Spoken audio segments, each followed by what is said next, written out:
mistake. I agree with you, but I don't think people are aware of it. I think part of the problem is this battleground is largely ignored by the general population. I don't think most people are aware of what's going on. You are, because you're deeply embedded in the university system in Canada, and you're obviously now branching out into YouTube and podcasts and all these different ways to get this information out. But the average person that is a CEO of a company, or they're concerned with their own company, they're concerned with their own individual needs, they're concerned with organizing things and keeping their bottom line and making sure. They're also concerned with looking fair and making sure that they're not prejudiced and all of that, which is laudable.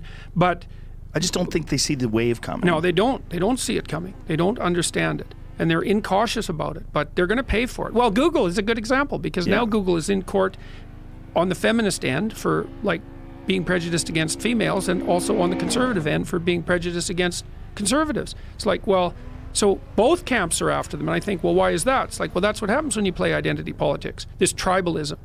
Now, this is really what I can't stand about identity politics. And I've been warning about the consequences of it on the right wing too, because what I see happening is that as the left, let's say the left gets to define the linguistic territory, which was what I was objecting to in Bill C-16. When it came out, I said, look, I'm not going to use these neologisms, Z and Zer, etc., because as far as I'm concerned, they have nothing people who don't know what you were talking about, a bunch of different made-up gender pronouns to describe people in a non-male or female way. That's right. So there's 70 different categories of non-binary gender, something like that, generated now. And there's lists of pronouns that hypothetically the people who are in those categories can choose to be addressed by.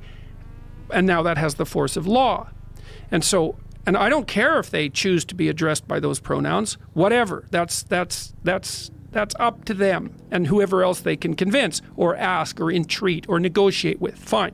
As soon as it's law, that's a whole different story. Okay, so now I have to use a certain terminology. So then I look at the derivation of the terminology. I say, oh, that's terminology generated by the postmodern neo-Marxists. Oh, well, I think those people are reprehensibly murderous. So guess what? I'm not going to say their words, period, because I know what they're like. I know where that leads. Okay, so...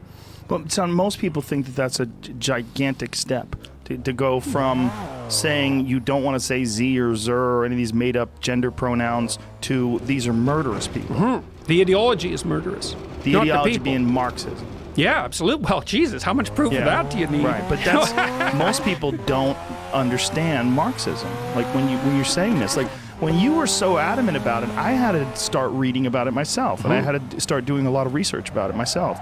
And I think most people hear Marxism and they think socialism. Yeah. They think pooling all your money together, making things more even for people. Yeah, like they are in Venezuela. Everybody has an equal chance to starve to death. So you know how the Venezuelan government solved the problem of kids starving to death in hospitals? How? They made it illegal for the doctors to report starvation as the cause of death.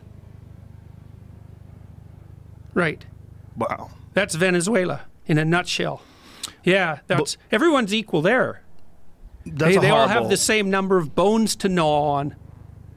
Yeah, that's a horrible thing. But yeah, it's a horrible thing. Undeniably. But there's no, the connection between gender pronouns and murder. Mm-hmm. It's a big leap. Yeah, that's for sure. That's for sure. Well, that's why you have to look at the underlying ideology, and you think, well, what is the level at which these things should be addressed? Well, is it economic? Is it political? Or is it the personal? beginnings of this ideology, and you understand where the roadmap leads? Yeah. You understand the X at the end of the road. Yeah, right, absolutely. Well, and I think that's why I recommended to people continually to read Solzhenitsyn's Gulag Archipelago. So actually, there's a set of books that lay this out perfectly. You read Dostoevsky's wrote a book called The Possessed, or The Devils, and it's a description of the initial breakdown of Orthodox Christian society in Russia in the late 1800s, and the rise of radical socialist ideas. So it's sort of like the prodroma to the Russian Revolution. It's a brilliant book, and it concentrates on the personalities that are involved.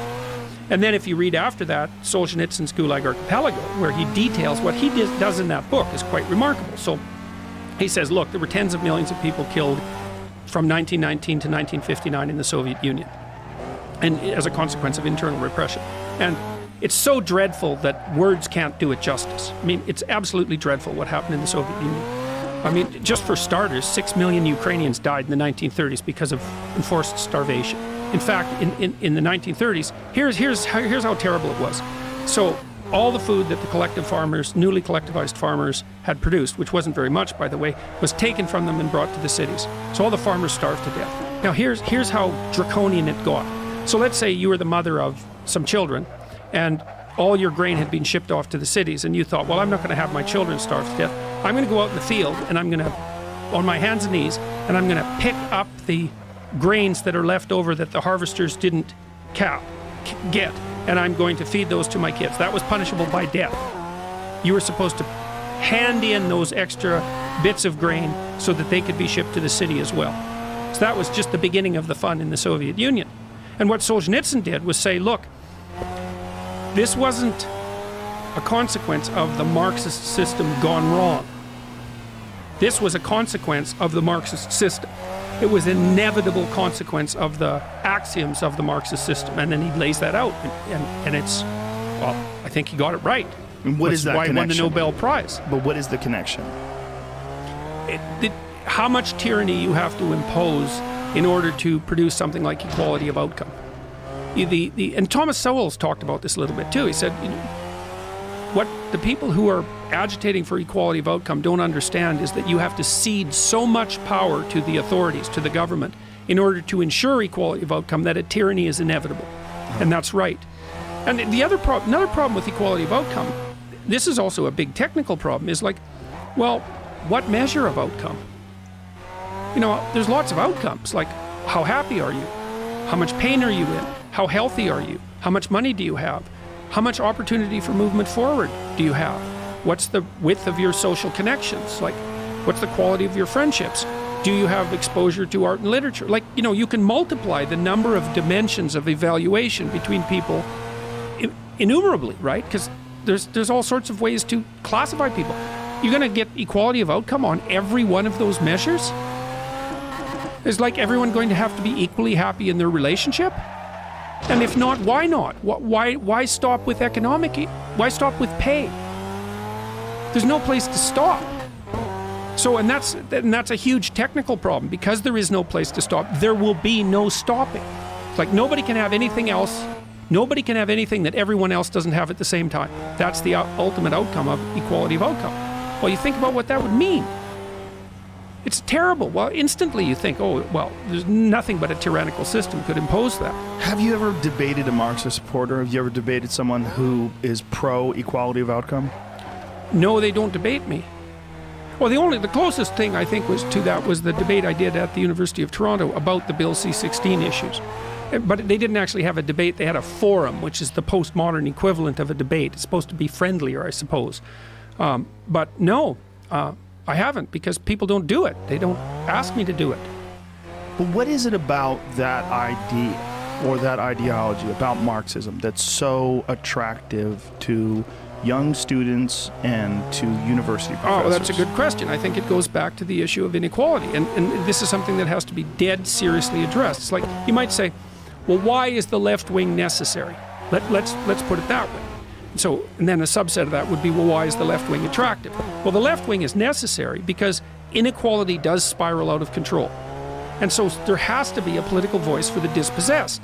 And you don't want people to stack up at zero, you know, where they can't play the game at all. It's a bad idea. Not only do you not, if people stack up at zero, they're too poor to get ahead at all, let's say. They're too poor to open a bank account. They're too poor to buy enough food. Like they're stuck at zero and they can't get out of it. It's a really bad scene because, first of all, that's a lot of suffering. And that's not so good.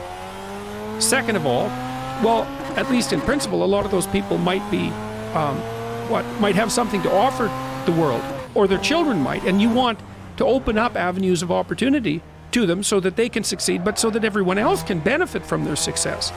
So, and then the next thing is, well, if the inequality gets out of hand too much, then the whole society starts to destabilize, because if you get enough people stacked up at zero, especially young men, you get enough young men stacked up at zero, they think, oh, to hell with it, we'll just flip the whole board over and it'll settle in a new configuration, and maybe we won't be stuck at zero in the new configuration. So it foments revolutionary thinking. So there's lots of reasons to be concerned about inequality.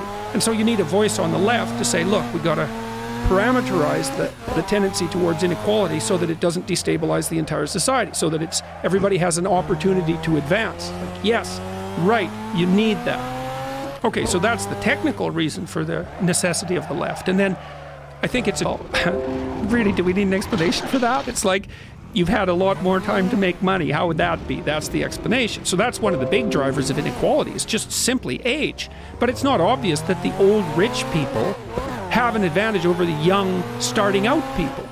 So anyways, but anyhow, maybe you're resentful and irritated because you're young and you're still at the bottom of the heap, and you know you've got other problems too. It's more difficult for people of your race or ethnicity or gender, or at least you think it is. And so you say, well, I want to make things fair. And then that's also driven by some real compassion, because nobody really likes that, the consequences of radical inequality. Like, nobody likes the fact that homeless people exist and have to go to the emergency ward, you know, to get treated, and they don't have medical coverage and they have to live in tents on the street. And so if you have some compassion, then you think, well, we got to do more for the poor and dispossessed. It's like, okay, that's an understandable sentiment. But the problem is that the people, that it's that desire to help is contaminated by resentment and ideological certainty. And then also by something that George Orwell pointed out so nicely in his book, Road to Wigan Pier. It's like the typical middle-class socialist, this was his diagnosis, and he was a socialist, by the way. His diagnosis was the typical middle-class intellectual socialist doesn't like the poor. In fact, they don't want to have anything to do with the poor. They're contemptuous of the poor, but they hate the rich. And I think it's even more devious than that, because I think who they hate are the successful. Some of the successful are rich, but really who they hate is the successful. It's like Cain and Abel. It's the retelling of Cain and Abel. And so there's some positive motivations for being engaged on the left, and there's a lot of negative motivations as well. And the people who are really driven by the radical left ideology, the real radicals, they're almost all driven by resentment and hatred, as far as I'm concerned. Now, let's look at both extremes. So, back to the idea of the ideological and verbal territory. I said with Bill C-16 that I wouldn't speak the language of the radical leftists, because I don't think that language should define the game. But let's say it does. So here's the game. The world is a battleground of groups, and they're battling for power. That's it. That's the game. And some of them win, and they oppress those who don't win. So that's how we're going to view the world. Okay, now the leftists say, okay, well, here's the oppressed people. The oppressors, the patriarchal types, they should be ashamed of themselves and give up some power. The right-wingers, the radical right-wingers look at that and they say, oh, I see, so the game is ethnic identity, is it? It's identity politics. Okay, we're white males. We're not going to lose. That's the right-wing version of identity politics. It's like, screw you. If we're going to divide into groups, if we're going to divide into tribes, and I'm in my tribe, I'm not going to get all guilty and lose. I'm going to get all cruel and win.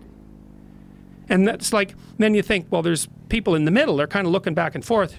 Which side of the identity politics spectrum am I going to fall in? Do I want to go with the, do I want to be driven primarily by compassion, and am I going to accept guilt for my historical privilege? So that's one possibility. And then I'm the oppressor. I'm the member of the oppressor group. Or am I going to say, oh, no, to hell with that. I'm just going to play to win. Well, then I'm going to go to the right. It's like, well, my sense is, how about we don't play either of those games? And the reason we shouldn't play them is, well, the Soviets played the left-wing game and like killed who knows how many tens of millions of people. You can't even count it accurately. The estimates range from 20 to 100 million. Those are pretty big error bars. And the Maoists, maybe 100 million, certainly 60 million. So, okay, that didn't work out so well. And then there's the Nazis, like they played ethnic identity politics and racial superiority. It's like, what, we want to play that game? See, what I've been trying to do, really what I've been trying to do for the last 30 years is say, look, there's heavy temptations to play those sorts of games. But that's not the only game in town. It's a much better game to play individual. It's like, get your act together. Stand up in the world. Make something of yourself. Stay away from the ideological oversimplifications. Set your house in order. That's rule 6 in this book. So I have a book rule in there that says, set your house in perfect order before you criticize the world. And it's a very dark chapter about the motivations of the Columbine High School killers and this other guy named Carl Panzram, who was a serial rapist and arsonist and murderer. And he wrote an autobiography, and the Columbine kids also wrote about why they did what they did. They're resentful to the core, bitter, resentful, terrible. And, well, I'm suggesting that people stay away from that resentfulness and bitterness, even though life is hard and there's malevolence in the world. It's like, yeah, you can tell a story where everyone's a victim, because we all die, we all get sick, you know, and things happen to us that are bitter and terrible. Betrayal, deceit, lies, like people hurt us on purpose, you know. So it's not just the tragedy of life, it's malevolence as well. Everyone's a victim. You can tell that story. The problem is, if you tell that story and you start to act it out, you make all of that worse. That's the problem. And it's so, this is why partly I got attracted to Christian imagery, at least in part, because there's an idea in Christianity that you should pick up your goddamn cross and like walk up the hill. And that's dramatically, that's correct. That's the right answer. It's like, you've got a heavy load of suffering to bear, and a fair bit of it's going to be unjust. So what are you going to do about it? Accept it voluntarily and try to transform as a consequence. That's the right answer. It's the right answer, because the rest of it is tribalism, and we're too technologically powerful to get all tribal again. What's exciting to me is that I think this is the first time in my life that I've ever seen so much communication on these subjects, and I think so much recognition about the consequences of toxic tribalism, this tribal thinking that everyone seems to be engaged in on the right and on the left. I mean, in America, you need to go no further than going back and forth from CNN to Fox News to say something's wrong here. These are supposed to be news outlets. You have two completely different narratives, and that has nothing to do with what we're talking about with gender politics and radical left socialism and Marxism. What you're seeing in universities, though, is a radical departure from what I always considered universities great for. What I always considered universities great for is separating from your parents, challenging belief systems, and being engaged in the works of brilliant people who you can compare all of their findings and their discoveries and sit down and debate them in class. And when I was a kid, when I was in high school, I went to a very good high school, Newton South High School in Newton, Massachusetts. And one of the things that they did is they put on a debate between a guy from the Moral Majority, which was this right-wing Christian group that I don't even know if they're around anymore. But this was I was 14, so 81.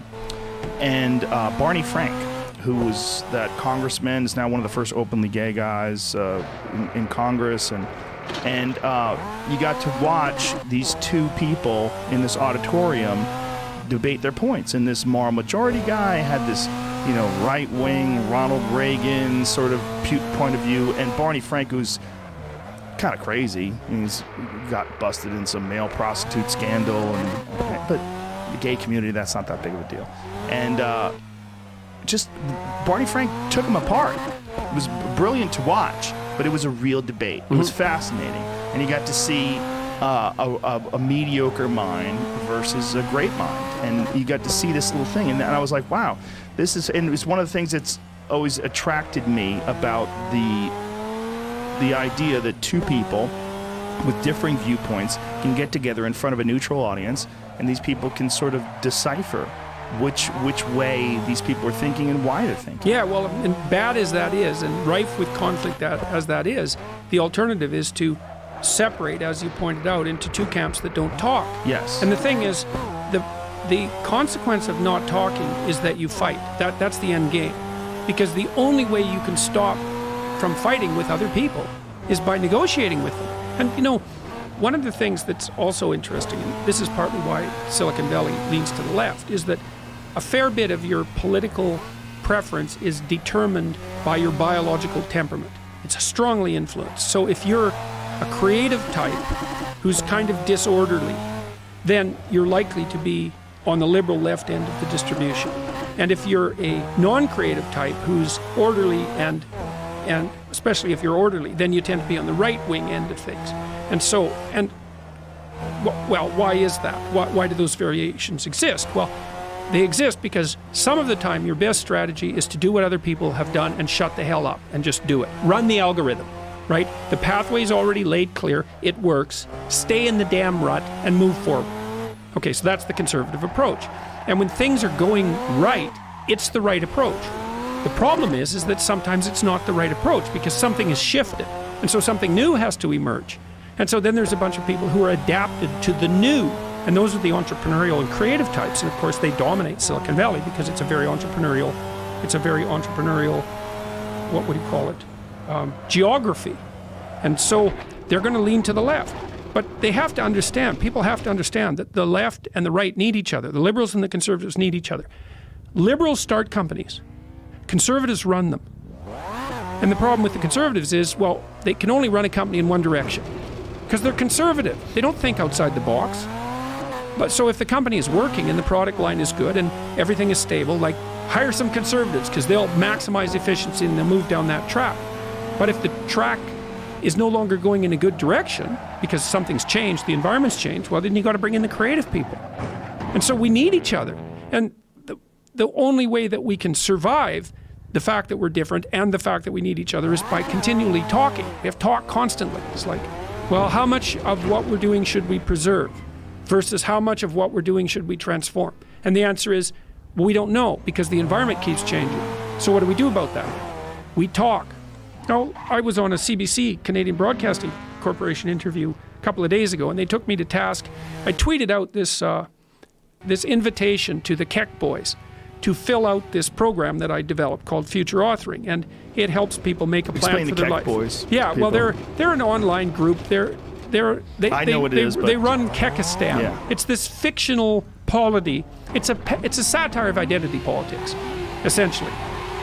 We're gonna be our ethnicity. Highly demonized satire. Highly demonized satire. And, right. And with good reason, with some individual examples of racism and Nazism, and there's lots of misbehavior. Yeah. It's like graffiti. It's like online graffiti, something like that. So, and the Keck boys are the ones who are often using the Pepe memes, for example, and. The left regards Pepe as a hate symbol. Pepe the frog. Pepe the frog. The feels-good frog. That's right. Kind of reprehensible frog. And so I tweeted out to them. I said, Keck boys, seek your 4chan, rescue yourself from the underworld, use code Pepe for future authoring. So it's free for 1 week.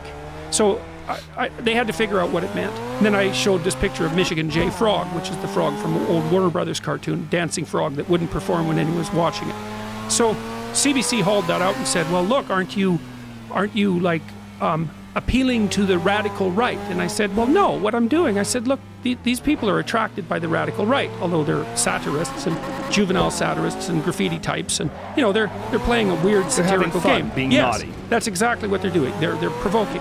And my sense was, well, why don't you develop yourself as an individual and get the hell out of the ideological trap? So here's my program, which helps you write about your future, and that'll help you decide who you are as an individual, because that's the way out of the ideological trap. It's like, and that's the way, obviously, what's the way out of tribalism? First, the way out of tribalism is not to never join a tribe. You actually have to join a tribe as you mature, right? Because what happens is, first of all, you're an infant, and then you have your parents to make a relationship with, but then when you move from your parents, you have your tribe, you have your group.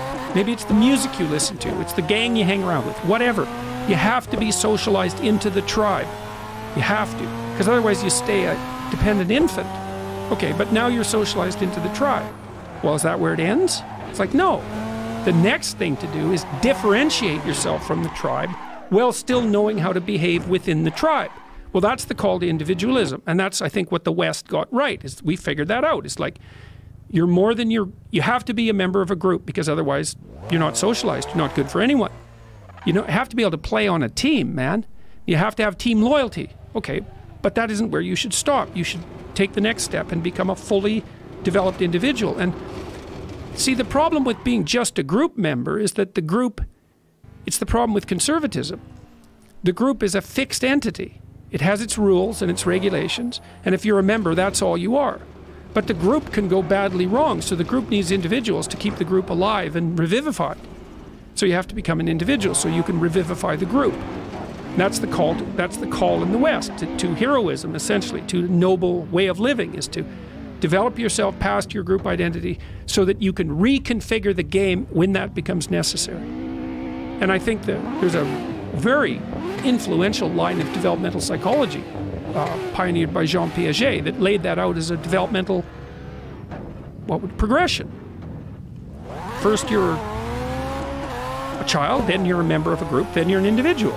So get to the individual level. That's the solution. It's the solution to tribalism. But you have to accept responsibility to do that. And this is what your future authoring program is basically all about. I mean, Yep. it's a wonderful program. Along with this book, Rules and Guidelines for Life. I think that's one of the things that a lot of young people are lacking, is a structure to how to go about establishing who they are in the world. Yeah. Well, that's, what's really cool, and it's been really quite remarkable, I would say, is that what I've noticed when I've been speaking publicly, say, over the last year and a half, because there's a hole in our culture where there should be a discussion about maturity, truth, and responsibility. No one's talking about that. Okay, so now I'll come up and I'll start talking about that. I'll say, look, like, what should you do with your life?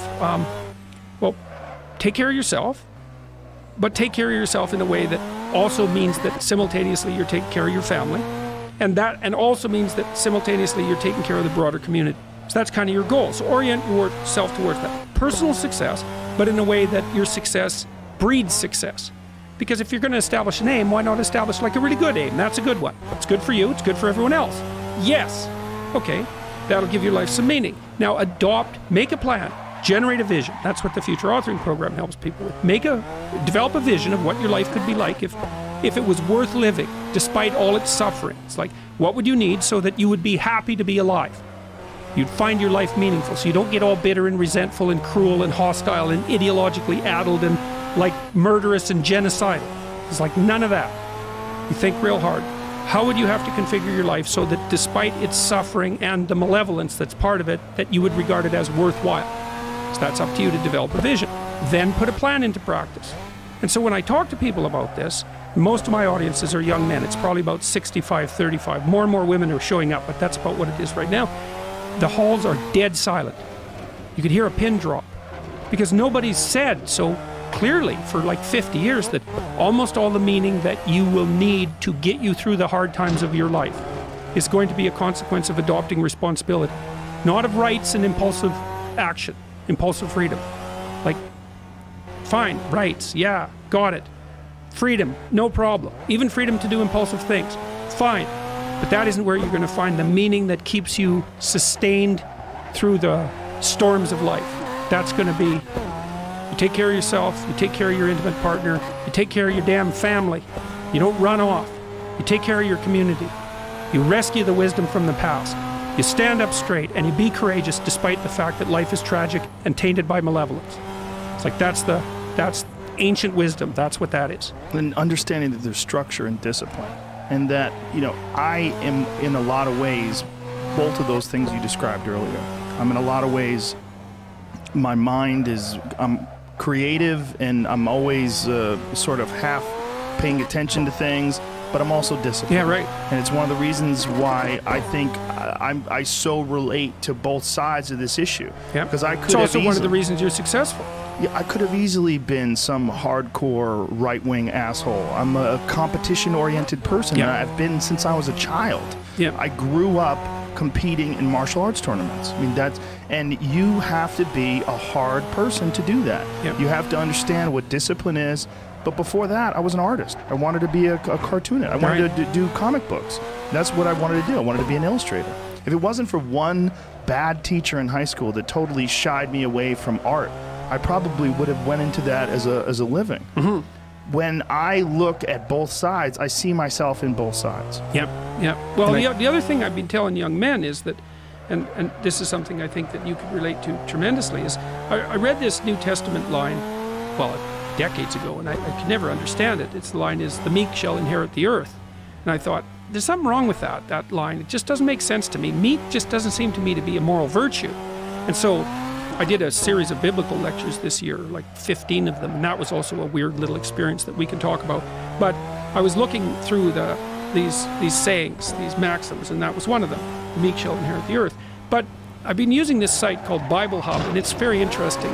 It's organized very interesting. So you have a biblical line, and then they have like 3 pages of commentary on each line. And so because people have commented on every verse in the Bible, like to a degree that's almost unimaginable. So you can look and see all the interpretations and all the translations and get some sense of what the genuine meaning might be. And the line, the meek shall inherit the earth, meek is not a good translation, or the word has moved in the 300 years or so since it was translated. What it means is this: those who have swords and know how to use them, but keep them sheathed, will inherit the world. And that's another thing I've been telling. Yeah, no kidding. That's a lot different, man. That's a big difference. It's so great. And so, like, one of the things I tell young men, well, and young women as well, but the young men really need to hear this more, I think, is that you should be a monster.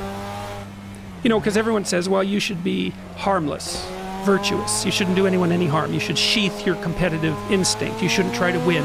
You know, you don't want to be too aggressive. You don't want to be too assertive. You want to take a back seat and all of that. It's like, no. Wrong. You should be a monster, an absolute monster, and then you should learn how to control it. Do you know the expression, it's better to be a warrior in a garden than a gardener in a war? Right, exactly. That's exactly it. Yeah. And that's exactly right. And so when I tell young men that, they think, well, lots of them are competitive. They're low in agreeableness, you know, because that's part of being competitive temperamentally. It's like, is there something wrong with being competitive? There's nothing wrong with it. There's something wrong with cheating. There's something wrong with being a tyrant. There's something wrong with winning unfairly. All of those things are bad, but you don't want people to win? What's the difference between trying to win and striving? You want to eradicate striving? Well, it's the uncomfortable feeling that people associate with losing. When they've personally experienced it, they look at losing as they've been oppressed or they've been hurt. But what they don't understand is that is the motivation for growth. And one of the most beautiful things that I think a young person can get involved in is martial arts, because martial arts teach you that in a way that very few things do. They teach you it in, especially jiu-jitsu, because jiu-jitsu is so complex and there's so many possibilities to it that it attracts a lot of really smart people. If you think of jiu-jitsu, you would think of like brutish individuals engaging in this hard martial art. If you go to a real good jiu-jitsu school, you see nerds. You see a bunch of like really smart kids that really get obsessed with the possibilities of this physical language. This physical language also teaches you the consequences of not working hard, of not being prepared, of not understanding positions, of not doing due diligence and doing the work. And it's an amazing scaffolding for developing your life. Well, it also teaches you how to lose. Yes, you know, that's very important. One definition of a winner is someone who never let losing stop them. Yes. You know, and the idea that a single loss in a competition is somehow a defeat is completely insane. First of all, well, let's say you're a hockey player and you're a good player and you lose the tournament. It's like, well, so what? You played the game. You're increasing your skills. It's like there's always next time. And one of the things that I've also been telling people, informing people about, is the idea that life isn't a game. It's a series of games. And the right ethic is to be the winner of the series of games. And part of that means you have to learn how to be a good loser, because you're not going to win every single game. Well, you also have to embrace those losses as learning experiences. And the people that have never lost are afraid of losing. They're afraid of learning. You're afraid of that feeling, that terrible feeling that you get from losing is so beneficial. It's aided me in so many ways. Like, it's one of the reasons, also one of the reasons why I talk so openly about bombing on stage.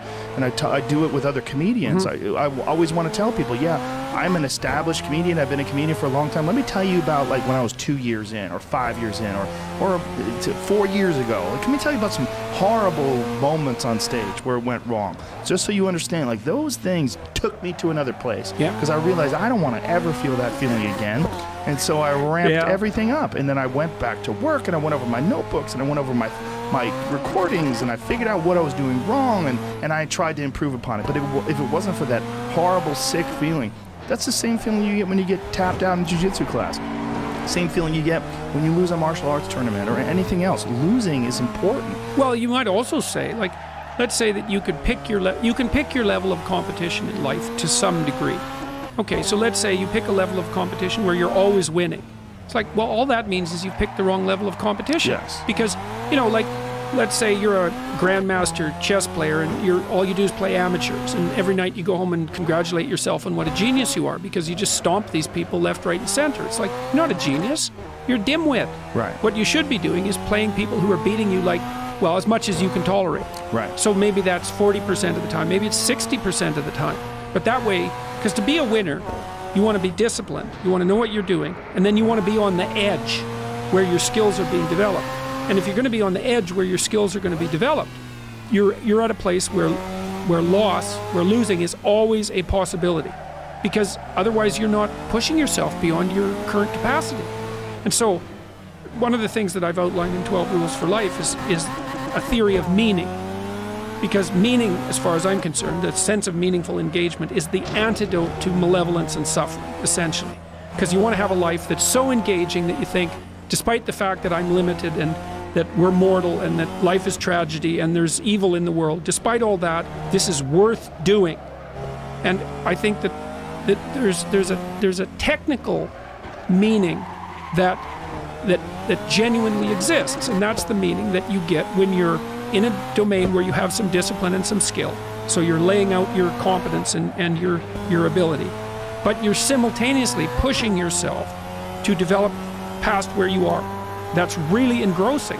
What that is doing is expanding your competence. And so life is suffering and betrayal in many senses of the word. But you can adopt a way of traversing through life that is more powerful than the tragedy and the malevolence. I agree, and I say to many people that what is going on in your life is you have a series of human reward systems that are in your body, encoded in your body, in your genetics, and it's the reason why human beings survived to 2018. And in order to be happy, you have to feed those things. You have to feed all of them. You have to feed the one that wants to overcome difficult tasks. You have to feed the one that wants to solve problems. You have to feed the one that wants to be with a loving tribe of people that you care about. You have to feed the one that wants to procreate. You have to feed all of these things. You have to feed the love. You have to feed the competition. You have to feed the discipline. And that, to me, is the only way to stay balanced. Or with me, with my body and my mind, that's the only way I've been able to stay balanced. And when any of those things get out of whack, I get out of whack. Yeah, well, so part of that is, so imagine this. So imagine that you're this loose collection of all these things that need to be gratified, that need to be fed. It's a perfectly reasonable way of looking at it biologically. Okay, so now you have to conjure up a mode of being that satisfies all those necessities simultaneously. But then, and this is a technical explanation of why the postmodernist insistence that there's an infinite number of explanations turns out to be wrong, an infinite number of interpretations. There's a very finite number of viable interpretations. So the first constraint is exactly what you just said. You have these inner demons, let's say, all of which need to be satisfied. But they need to be satisfied in a very particular way. Not only do they need to be satisfied today, but they need to be satisfied today in a way that doesn't interfere with satisfying them next week, next month, next year, and in a decade. So, because there's no point in you betraying your future self to gratify your present self. Right. It's a stupid game. Okay, so you're constrained by the necessity of satisfying yourself, but of maintaining that satisfaction across time. But then it gets even worse. That's hard enough. But it's like there's an infinite number of yous extending indefinitely into the future, and all of them have to be satisfied simultaneously. But then it's worse because it isn't just you. You have to figure out how to gratify all those internal demons in a sustainable way, in a way that other people not only don't object to, but probably help you with, and that benefits them at the same time. Well, then you think, well, there just aren't that many ways of solving that problem. And we know some of them. One of them is reciprocity. You know, like if you go out of your way for me, it's incumbent on me to notice that and to attempt in some manner to repay you. And like if we're good friends, that's what we'll do. If we're good brothers, that's what we'll do. That's what you do with your wife. It's a reciprocal arrangement. And that keeps things flowing properly across time. So there is an ethic. This is the answer to the postmodern conundrum. It's like, well, is life meaningless? Is everything just nihilist? Is nihilism the right answer? Or maybe, you know, what would you call identification with an ideology as a counter-position to nihilism. So nihilism is wrong. Life is meaningful. And that's what 12 Rules for Life is about. The first meaning of life is suffering and malevolence. There's indisputable realities. Okay? Well, what's after that? Well, there's a noble way of being that allows you to exist properly despite that, and also not to make it worse. So can your life be meaningful enough so that you, what is it? Confront chaos voluntarily. Establish and revivify order. Constrain malevolence. That's a good 3-part doctrine for life. There's things to do, and so that's what I've been talking to the audiences that I've been seeing over the last year. It's like, get your act together. Stand up forthrightly. That's rule 1. Stand up straight with your shoulders back. It's a vulnerable position, right, because you're open. But it's a powerful position because it means that you're brave enough to take what's coming. And it isn't like what's coming isn't dangerous. It's dangerous. So, but your best bet is to be dancing on your feet and ready for it. Pay attention and be awake. And to treat yourself properly. That's rule 2, is figure out how to treat yourself as if you're someone worth coming to the aid of. To detach yourself in a bit and say, okay, I'm going to set up my life so that it's good for me and good for other people as well. That's a corollary to that. So the book is all about the meanings of life, the negative meanings, suffering, malevolence. Those are indisputable realities. And then a mode of being that integrates the sorts of things that you were talking about, these underlying needs, with everyone else's, and like doing that voluntarily. It's a call to responsibility and meaning. And I actually think it's not the thing that's been so exciting for me for the last 3 decades, looking into these things, is that I believe that there is a genuine human ethic. It's not arbitrary. It has to do with reciprocity, for example. It has to do with honesty. That's another thing. Is that you should speak the truth, because your life turns out better if you speak the truth, and so does everyone else's. So in this biblical lecture series I looked at the first chapter in Genesis, and there's a theory in there. It's a really interesting theory. And the theory is that there's 3 parts to being. There's chaos and potential, and that would be like the potential you should live up to, because everyone says, well, you should live up to your potential. It's like, what the hell's that? You can't measure it, or touch it, or taste it, feel it. It's this hypothetical thing that everyone regards as real. It's like the future. What's the future? Well, it's not here yet. You can't measure it. What makes you think it's real? Well, we act as if it's real, and that seems to work. So there's potential. That's one. That's chaos, chaotic potential. Then there's order, and that's the structure that you need in order to confront the chaos. And you'd be born with that biologically. And then there's your ability to call forth from the potential new order. And that's what you do with your speech. And that's what happens in the first chapter of Genesis, is that God order, let's say, uses the power of truthful speech, that's the logos, to transform potential into order. And that's what people are made in the image of. So there's this theory, it's a lovely theory that's laid out right at the beginning of the Bible, that says that if you tell the truth, you transform the potential of being into a habitable actuality. That's how it works. So you say, well, how do you make the world better? Tell the truth. Because the world you bring into being as a consequence of telling the truth will be a good world.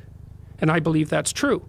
I think it's true metaphorically, I think it's true theologically, and I think it's true like at the practical and scientific level as well. I think it's true in all those levels simultaneously. So that's been ridiculously exciting to sort through. I think this notion, and one of the things that you said that I think really resonates, is that there's not a voice out there that is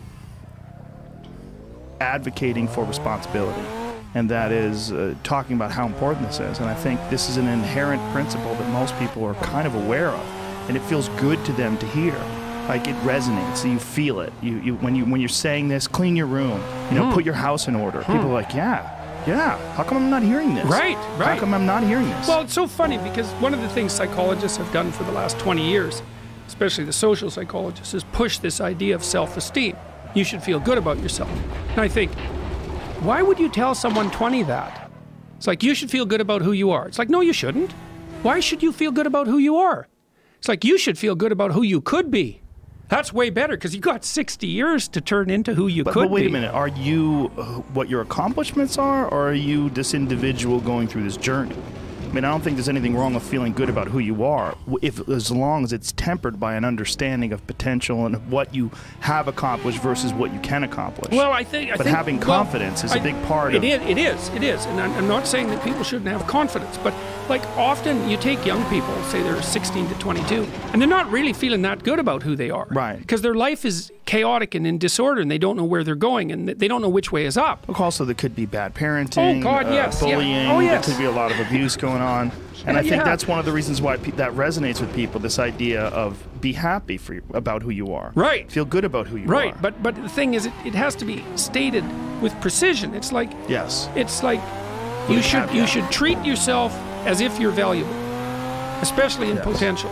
But you should concentrate on who you should become, especially if you're young. And so let's say you're miserable and nihilistic and chaotic and depressed and all of that now, and you have your reasons, you know, terrible parenting, abuse, all of those things. It's like, well, you should feel good about yourself. It's like, no, it's not the right message. Is that it's more like you should understand how much potential there is within you to set that straight. And then you should do everything you can to manifest that in the world, and it will set it straight. And that's better than self-esteem. It's like you're in a crooked, horrible position. Okay, fine. There's a lot of suffering and pain associated with that. Yeah, you can't just feel good about that because it's not good. But you can do something about it. You can genuinely do something about it. And I think all the evidence suggests that that's the case. Yes. So I'm telling young people, look, no matter how bad your situation is, I'm not going to pretend it's okay. It's not okay. It's tragic, tainted with malevolence. And some people really get hurt by malevolent people, like, you know, terribly hurt. Sometimes they never recover. It's really awful. But there's more to you than you think. And if you stand up and face it with a positive, with a noble vision, with discipline and intent, you can go far farther to overcoming it than you can imagine. And that's the principle upon which you should predicate your behavior. And I think that one of the things that's really nice about being a clinical psychologist is that this isn't just guesswork. Like, one of the things, we know two things in clinical psychology. One is truthful conversations redeem people. Because if you come to a clinical psychologist whose worth is salt, you have a truthful conversation. The conversation is, well, here's what's wrong with my life, and here's what caused it. You know, maybe it takes a year to have that conversation, and both of the participants are doing everything they can to lay it out properly. Here's how it might be fixed. Here's what a beneficial future might look like. And so it's a completely honest conversation if it's working well. And all that's happening in the conversation is that the two people involved are trying to make things better. That's the goal. Let's see if we can have a conversation that will make things better. Okay, so we know that works. It does make things better. And then another thing we know is that, well, let's say there's a bunch of things that you're afraid of that are in your way. So you have some vision about who you want to be. Maybe you have to, you know, you want to be successful in your career, so you have to learn to talk in front of a group. It's like, okay, well, you're afraid of that. So no wonder you don't want to be humiliated. So, okay, so what do we do about that? Well, maybe we first get you to speak in front of one person, and then 3 people, you know, for 5 minutes, and then for 10 minutes. Like, graduated exposure to what you're afraid of. Voluntary graduated exposure to what you're afraid of is curative. And that's true. It works. The documentation is in. It's how people learn. So to tell people that if you confront the world forthrightly, if you speak the truth, and you expose yourself courageously to those things that you're afraid of, that your life will improve, and so will the life of people around you. Like, as far as I'm concerned, that's as close to undeniable fact as we've got. And it also dovetails nicely with the underlying archetypal stories, the heroic stories. It's like, go out there, find the dragon, confront it.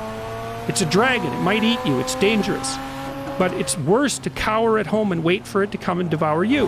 Go out there, confront it, get the gold, share it with the community. It's like, yeah, it's the oldest story of mankind. I think one of the factors in the resistance to these ideas of discipline and of taking responsibility for yourself, and of a lot of the things that you've been saying in regards to, you know, all the things that we discussed earlier, is people recognizing that they're not doing that in their own lives, and they get upset, and instead of looking internally, they try to attack the thing that's upsetting them.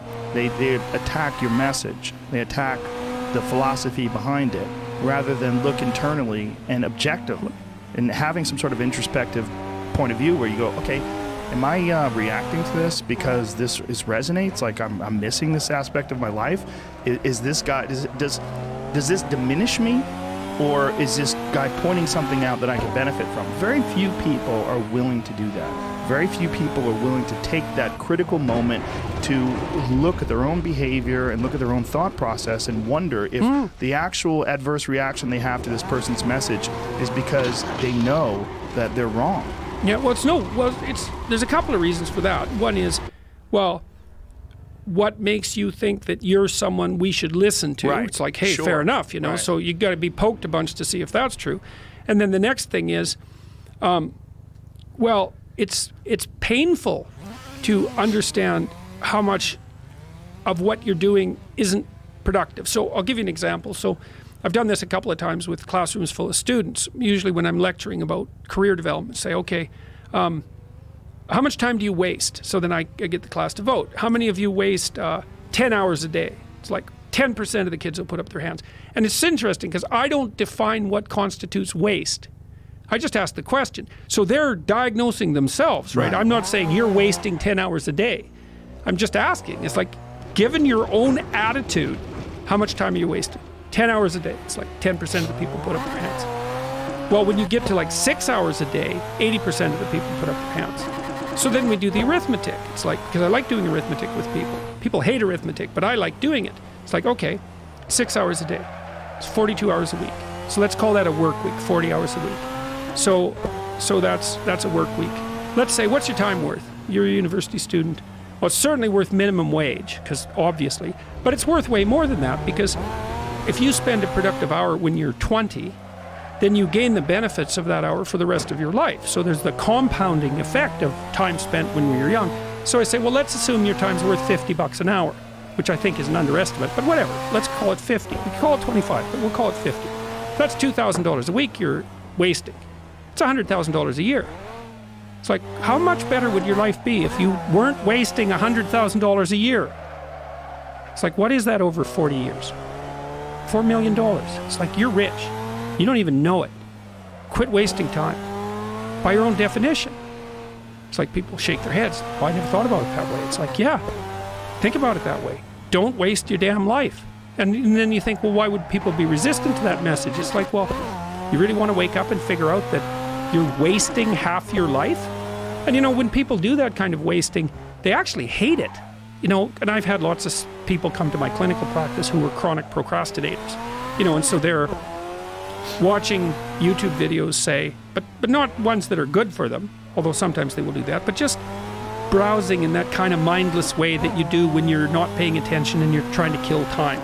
And people doing that, they feel bad, they get depressed, they feel anxious, they can't get away from it, they feel kind of quasi-addicted. That's what they're saying about social media now. It's a huge issue with young kids. Absolutely, but there's this feeling of kind of internal rot and corruption that goes along with it. It's like, yeah, well, you're wasting your life.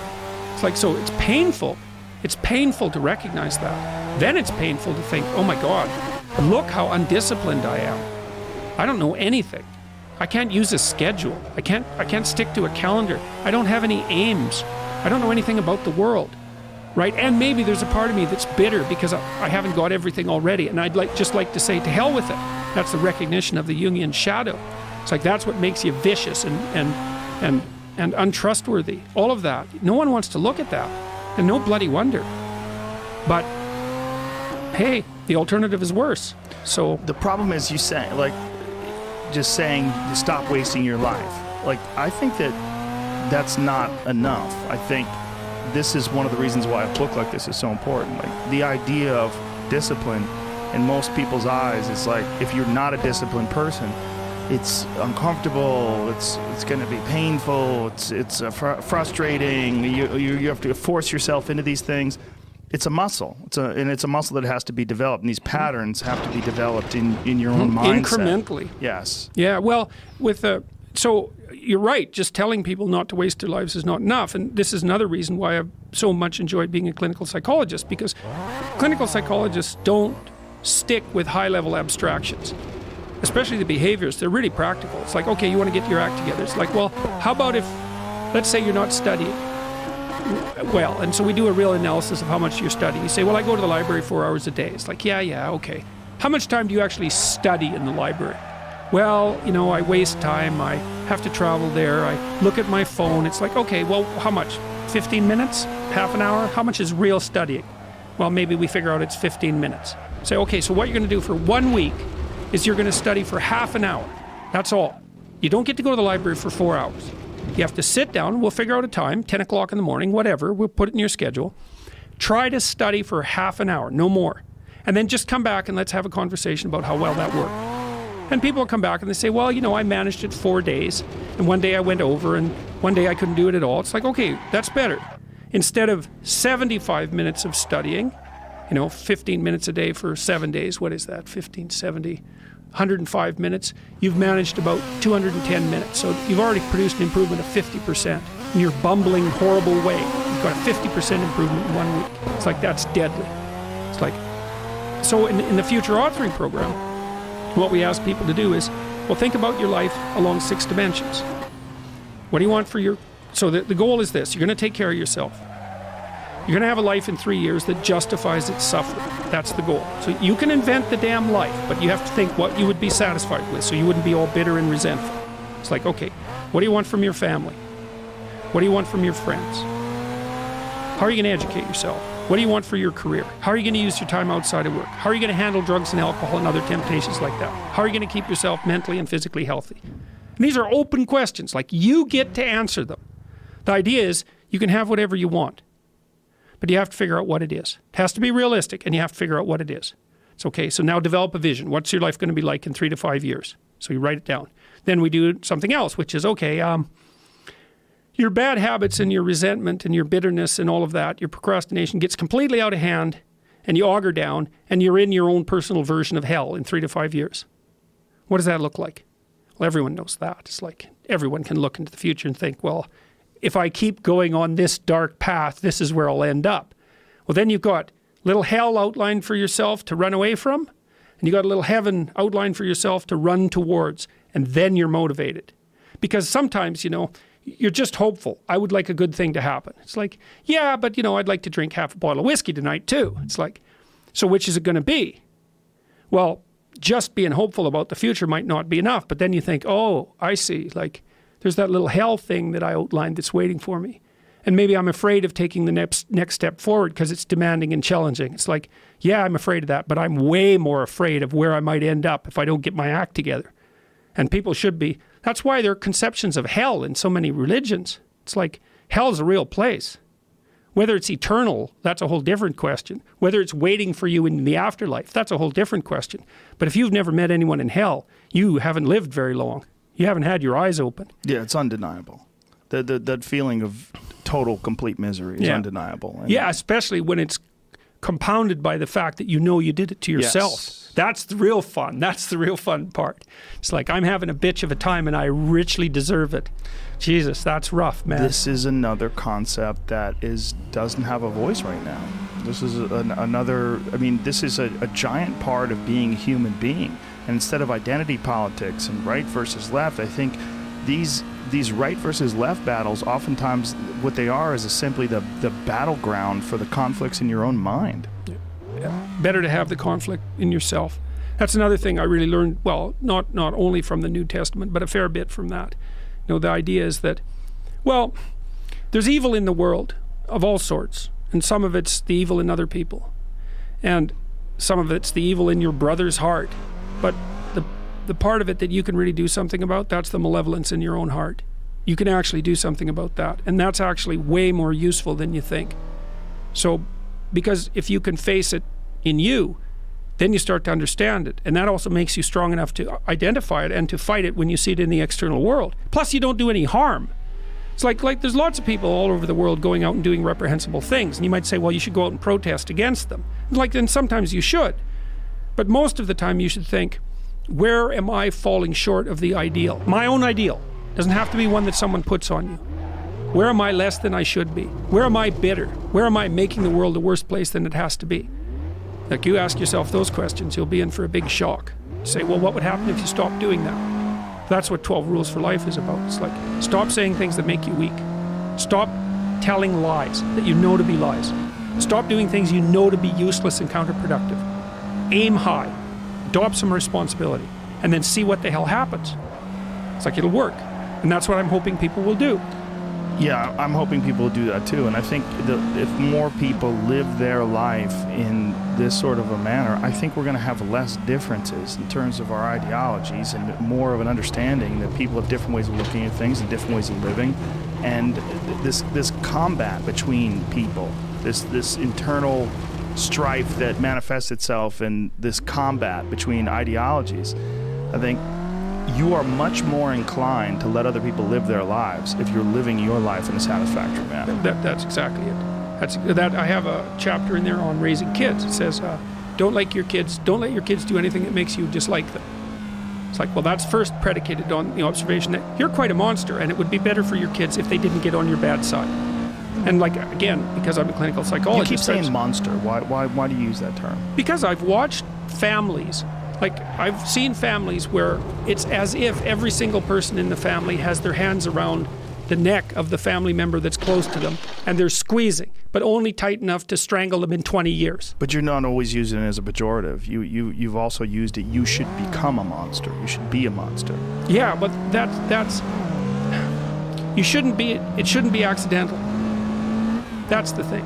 So what do you mean by monster then, in a positive sense? Like you should be I'm a monster. Oh, that's easy. A positive monster is somebody who says no and means it. Because when you say no, what you mean is, there isn't anything you can do to me that will make me agree to do this. Why is that a monster? Because you have to be, because no one will take you seriously otherwise. No one will take you seriously. Like, no means, if you keep pushing this, something that you do not like will happen to you. That's what no means. You don't have any strength of character unless you can put up a fight. You know, and to be able to say no to something is to be able to put up a fight. So, and you can't do that if you can be pushed around. You'll just get argued into submission, or you'll feel guilty because you're causing conflict or something like that. But isn't there confusion using those terms as a positive and a negative? Maybe there's another word instead of monster. Well, there is the potential. There is the potential for confusion. You say, well, is that something that can be? Because I think of monster as a horrible thing. I don't think of it as being like a wall. Like someone who is just rock solid in their belief system and rock solid in their understanding of themselves. Well, when you fight someone who's formidable, say, what do you think of the person that you're fighting? Like, how would you characterize them? They have a monstrous side because they can bring substantial physical force to bear on the situation and be willing to do it. So they're not naive and harmless by any stretch of the imagination, right? They have a well-developed capacity for mayhem. And you think, well, is that monstrous? It's like, well, I would say, yes. I would say fierce. Fierce, fine, let's go with that. Yeah, because someone who's fierce and formidable is not necessarily a monster. You know, it's just, I think of a monster as being just an awful person who's done awful things and just, you know. Okay, well, so fair enough. Well, so back to the situation with your kids. Well, you definitely don't want to have your kids act in a way that awakens your inner monster. Right. Let's put it that way. And so you need to organize your family with a certain amount of discipline and a certain amount of structure so that you get to do what you want, which is back to the point that you made earlier, so that you're happy to have your kids around, so that you won't take revenge on them. And so you want to lay your life out so that it's providing you what you need to not be bitter and to work for your best interests and for the interests of everyone else. That would be lovely, and I think it's attainable. You know, because the book is very dark, and I'm a very dark guy in some ways because I've looked at the terrible things that people do to one another. That's the fascinating way of looking at it. You think of yourself as dark? Because I don't. Oh, well, that's good. I don't think of you as dark. Oh, that's good. You're a very friendly guy. I think you're very serious, and especially about these very complicated issues. And I think that's one of the reasons why you have made this gigantic wave in online discourse and people discussing these very tumultuous times that we live in. Is because you're a guy that did extrapolate. You're a guy who did look at that C-16 bill and look at Marxism and go, do you know where this is headed? And you were the guy that had the courage to say, murderous. And people are like, what the fuck is he talking about? That doesn't make any sense. And you had to spell it out and explain it. And when you do, you realize why this is so significant to you. Yeah, well, the tribalism issue that you were Yes. discussing earlier, it doesn't seem to be all that, what would you say, debatable, that if we degenerate into tribalism, the probability of bloodshed becomes vastly enhanced. It's like, well, that always happens when people Right. devolve into tribalism. So, and I'm pointing to a particular kind of tribalism. I guess the darkness is that, you know, I'm very aware of the terrible things that people not only are likely to do to each other, but do to each other all the time. I mean, what, it's about 40% for divorce rate, right?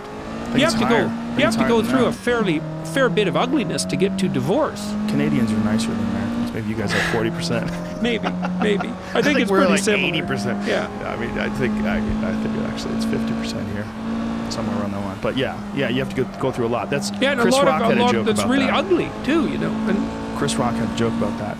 He's like 50% of people get divorced.